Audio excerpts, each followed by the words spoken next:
अस्सलाम वालेकुम हमारे प्यारे दोस्तों। स्वागत है आप सबका फिर से एक बार हमारे किरात इस्लामिक यूट्यूब चैनल पे। तो कैसे हैं आप सब? इंशाल्लाह आप लोग बहुत खैरियत से होंगे और मैं भी बहुत बढ़िया हूँ, बहुत मस्त हूँ, बहुत अच्छी हूँ। तो आज मैं आप सबको एक बहुत ही प्यारी सी एक स्टोरी बताऊँगी जो है एक शेर और दो राही, सब्र और शुक्र की दास्तान। तो ये स्टोरी मैं आपको सुनाऊँगी, तो प्लीज़ कहानी को पूरा सुनिएगा। कहानी पसंद आए तो वीडियो को लाइक करना, चैनल पे नए हो तो चैनल को भी सब्सक्राइब कर लेना और बेल आइकन को भी प्रेस कर देना ताकि हमारे आगे की कहानी आप तक पहुंच सके। बहुत पुराने समय की बात है जब लोग इल्म और खुदा की तलाश में मीलों का सफ़र पैदल तय किया करते थे। ऐसे ही दो मुसाफिर एक लंबे सफ़र पर निकले।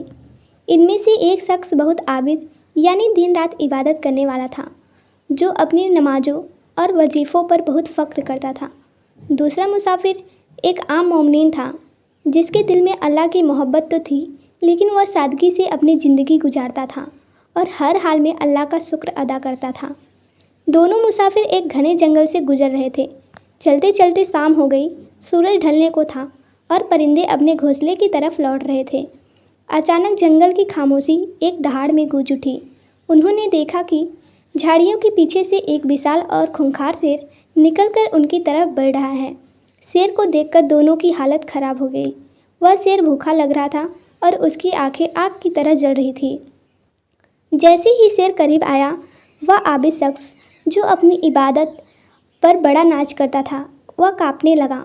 उसने फ़ौरन अपनी तस्वीर निकाली और ज़ोर ज़ोर से आयतें पढ़ने लगा। उसके मन से यह ख्याल आया, मैंने उम्र भर अल्लाह की इबादत की है, भला यह शेर मेरा क्या ही बिगाड़ सकता है। अल्लाह ज़रूर फरिश्ते भेजेगा और मुझे बचा लेगा। लेकिन हकीकत में उसका दिल अल्लाह के भरोसे से ज़्यादा इस बात पर टिका था कि उसने इबादत की है। वह शेर को देखकर पीछे हटने लगा और डर के मारे उसके हाथ पैर फूल गए। वह चिल्लाने लगा, ए शेर, दूर हट जा, मैं खुदा का नेक बंदा हूँ। दूसरी तरफ वह आम मोमिन खामोश खड़ा रहा। उसने अपनी आंखें बंद की और ठंडे दिल से अल्लाह को याद किया। उसने सोचा, अगर मेरी मौत इस शेर के हाथों लिखी है तो यह अल्लाह की मर्ज़ी है, और अगर मेरी ज़िंदगी बाकी है तो यह शेर मेरा बाल भी बाका नहीं कर सकता। उसने भागने या शोर मचाने के बजाय अपनी जगह पर सुकून से खड़ा रहना ही बेहतर समझा। उसके चेहरे पर खौफ नहीं, बल्कि एक अजीब सा इत्मीनान था। वह जानता था कि जान देने वाला और जान लेने वाला सिर्फ अल्लाह है। शेर पहले उस आबिद के करीब गया जो डर के मारे चीख रहा था और अपनी इबादत का वास्ता दे रहा था। शेर ने उसे सूंघा और एक जोरदार दहाड़ मारी।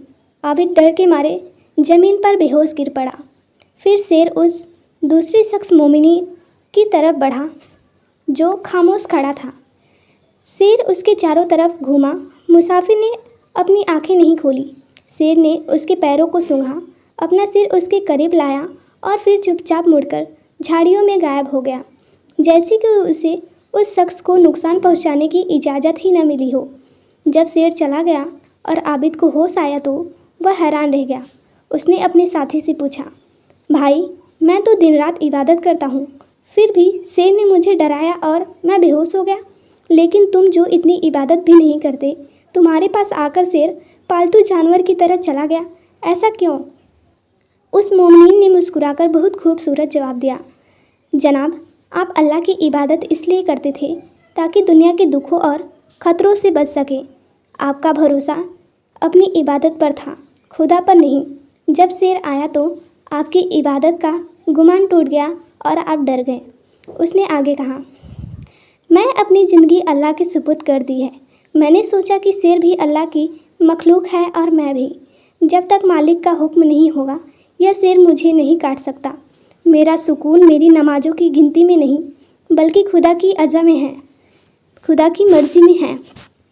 इस इस्लामिक वाक़े से हमें 3 अहम सबक मिलते हैं। इबादत सिर्फ गिनती पूरी करने का नाम नहीं है, बल्कि यह दिल के झुकने का नाम है।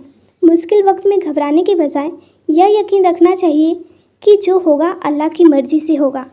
कभी भी अपनी नेकियों पर घमंड नहीं करना चाहिए, क्योंकि नजात सिर्फ अल्लाह के लफ्ज़ यानी अल्लाह के फजल से मिलती है। तो दोस्तों, आपको ये स्टोरी कैसी लगी? पसंद आई हो तो प्लीज़ एक लाइक कर देना और चैनल को सब्सक्राइब कर लेना। तब तक के लिए अस्सलाम वालेकुम।